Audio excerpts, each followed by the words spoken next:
What's up, guys? So we got a Bob question today, and today's Bob question comes from a young blue belt who is really good at jiu-jitsu. In fact, he can submit purples, browns, and blacks when he's rolling, and especially nogi. He says he's really good, and I can attest to this because I've seen him compete in nogi and beat some high-level guys. And so with that said, that's a good thing. But the problem is that when he visits other gyms, sometimes the people, the higher belts that he's beating, get upset. Not often, but sometimes it happens. And he says that when this happens, he tries to sort of slow it down a little bit and do like catch and release, where he'll get the submission grip and then he'll release it. But he says that the people understand what's going on. They're high level, so they know what he's doing, and they get even more frustrated by it because they're being toyed with by a blue belt. And so he's kind of up in arms about what to do. How do I approach the situation where I can visit other gyms and roll, but not make people upset? So, brother, thank you for the question. And again, you will remain nameless. Can't speak today, and go by the alias of Bob. So, Bob, you're doing a lot of things, man. I thought about this question all day. You've got the egos going on. You've got the pecking order there because, anybody that's watching this video that rolled their eyes when they heard about, belts, you could take the belts out of it. It could be wrestling, right, in high school.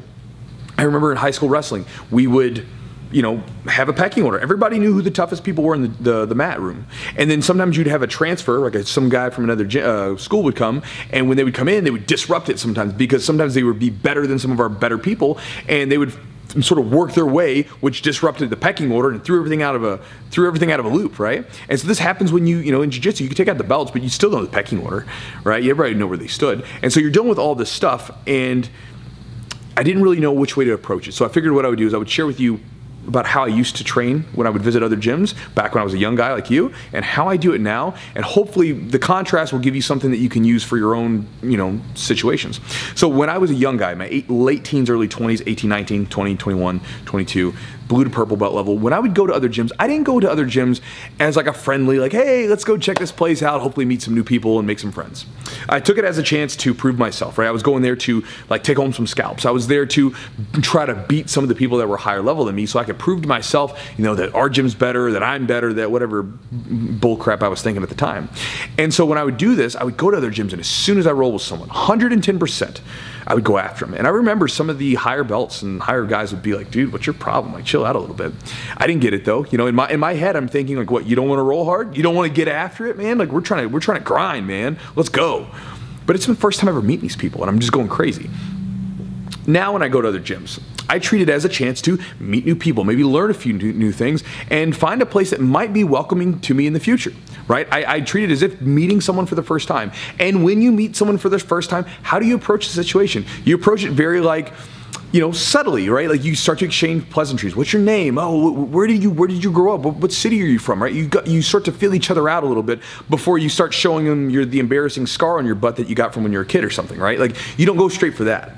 And so when I go to other gyms, a lot of times now what I do is I fill the situation out, right? When I walk in, whatever sort of customs they have, I follow those customs. When I step on the mat, I try to make sure I go up to the instructor, hey man, nice to meet you, whatever, and get to know them a little bit. And then when I start to roll with people, I don't go for submissions at all when I roll with people.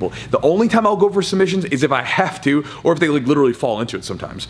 But I try not to submit people because my thinking is like, I'm not there to submit anybody. I'm not there to prove anything to anyone. I'm not there to beat anybody. I'm there to just roll and train, and hopefully by filling everything out, we can, become almost like friends, right? And we can become friends and train with each other later on. And this has happened a couple times. I remember one situation, I went to a gym where there was a brown belt teaching a fundamental class. I went into the fundamental class, I just showed up, and he was like, oh, cool, man, like, let's train. So we rolled with each other, and it was a flow type roll. Like we were going, but we didn't go hard, right? And then afterwards, he said, hey man, like we've got this harder training session going on at this time. Would you like to come to? I was like, yeah, sure. So later on, we trained at that harder session, and we went after each other. It was a good roll. So you could see like we filled each other out a little bit, and he's like, hey, nice to meet you. Come train hard with me later, and let's do this stuff. And there was a big group going on then, right? But I've also been to gyms when I was visiting, and I can kind of understand the upsetting feeling, right? Where I went to another gym one time, and this is a big name gym in big city, all that stuff. You'd know if I said it, but the first time I rolled this guy, boom, boom, we slap hands. And again, I'm visiting, and I'm there to fill the situation out.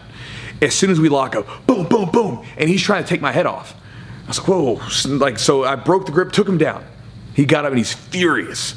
So we go again, boom, boom, boom. I take him down again. I take him down twice, and then in this round, we were doing takedown rounds, take him down twice in the round, he got 0, and I went over and got my sip of water afterwards. My girlfriend who's watching, she's like, man, he goes, does he not like you? And I was like, I don't think so, I think he's just going hard. But to me, that was like, Jesus, like, easy, man. I just met you for the first time. I'm just here to like hang out with you guys. And so again, you know, going back to it, in your situation, you're a blue belt. If you go into a gym and for the very first time, again, everybody's got something that's going to get under their skin a little bit, so we can choose to point the finger, but we can always think that we all have our own faults, right? But if you go to a gym for the first time and all of a sudden you're just like just tooling this black belt that's there, right? You're just beating them left and right in front of the students, it's probably not going to be the most welcoming place for you afterwards.